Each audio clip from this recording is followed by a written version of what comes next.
Bonjour à tous, c'est Céline Charon et pour ceux qui ne me connaissent pas, je suis thérapeute et j'accompagne les hypersensibles qui ont à cœur de s'occuper de l'humain et des relations humaines en général, de manière professionnelle ou personnelle. Alors professionnelle, ça peut être des thérapeutes, des ostéopathes, des naturopathes, des coachs, des praticiens, Voilà, toutes ces personnes qui ont vraiment à cœur de s'occuper de l'humain, des enseignants.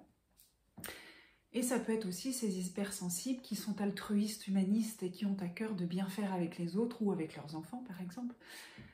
Et donc je les aide à s'aligner, encore plus qu'ils ne sont peut-être déjà, à vraiment faire la paix, une paix profonde avec toutes les parts d'eux, toutes les parts qui pourraient encore s'exprimer par moments dans certaines situations ou face à certaines personnes de manière un peu inconfortable, ou voilà, en mettant en place des réactions ou des comportements qui ne sont pas tout à fait adaptés toujours. Et donc j'accompagne, j'aide ces personnes à vraiment faire ce travail sur eux en profondeur pour libérer et faire la paix avec toutes ces parts. Alors aujourd'hui, j'avais envie de faire un point de focus, c'est un éclair de conscience sur ce qu'est la gestion des émotions. Vraiment pour pouvoir accompagner ceux qui peut-être ne le savent pas complètement, à considérer, à vraiment avoir une perception un petit peu différente de ce qu'est la gestion des émotions. Parce que je rencontre beaucoup de personnes qui pensent que gérer son émotion, c'est arriver quelque part à être plus fort qu'elle. Comme s'il y avait une bataille interne entre nous et nos émotions et qu'il fallait réussir à la dominer. Alors que non, en fait, la gestion des émotions, c'est pas une bataille, c'est pas, il n'y a pas un dominant, un dominé. Ce qu'il faut comprendre avec nos émotions, c'est que l'émotion, c'est un messager. C'est un moyen de notre corps d'envoyer de l'information à notre cerveau pour que le cerveau puisse traiter cette information et agir. Alors, il ne s'agit pas de faire taire tout ça, parce que faire taire tout ça, ça n'a pas de sens. Si c'est là, c'est qu'il y a une raison. Donc, gérer ses émotions, c'est plus prendre conscience de ce qui est là et éventuellement du message derrière. Et la première étape, c'est vraiment d'avoir une forme d'hyper-conscience de ses émotions. Parce que bien souvent, il y a une émotion qui est la partie émergée de l'iceberg, celle qu'on voit, si je ne me trompe pas, je mélange un peu émergé, immergé. En tout cas, la partie qu'on voit de l'iceberg, ça peut être la colère, ça peut être la tristesse. C'est quand même souvent ces deux émotions qui sont là majoritairement, mais ça peut être d'autres, en fonction des personnes et puis des situations.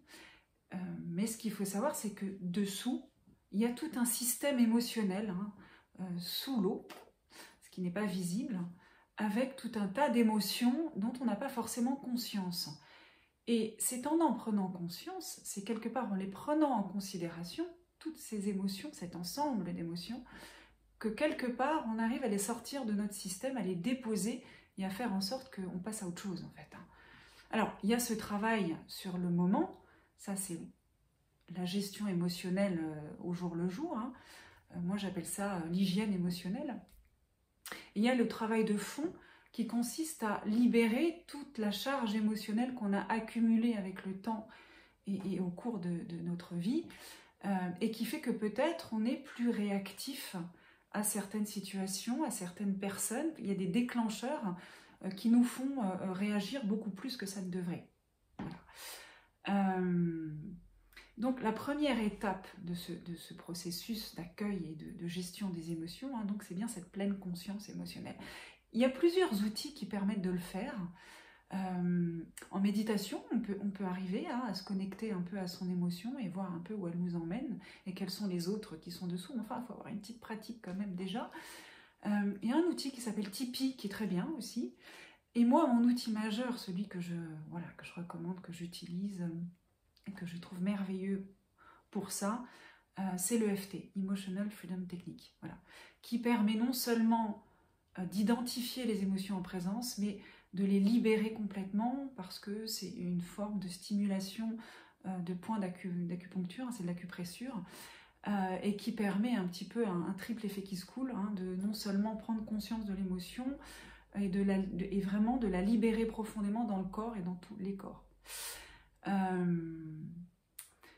Donc voilà ce que j'avais à vous dire aujourd'hui, hein. La première étape, c'est cette pleine conscience émotionnelle, c'est vraiment de se dire, ok, dans un moment où je me sens un peu activée, où je ne suis pas dans un état dans lequel je suis confortable, c'est vraiment de prendre un petit moment pour soi et de se dire, ok, qu'est-ce que je ressens, qu'est-ce que c'est, et puis d'apprendre un petit peu à déployer cette conscience, hein, cette sensibilité, pour pouvoir déposer tout ce qu'on a à déposer. Et voilà. Eh bien, c'est tout ce que j'avais à vous dire aujourd'hui sur la pleine conscience émotionnelle. Je vous souhaite une très très belle journée et j'espère vous revoir bientôt. À très vite. Ah, mais j'ai un petit bouton maintenant qui me permet d'arrêter ma vidéo. À bientôt!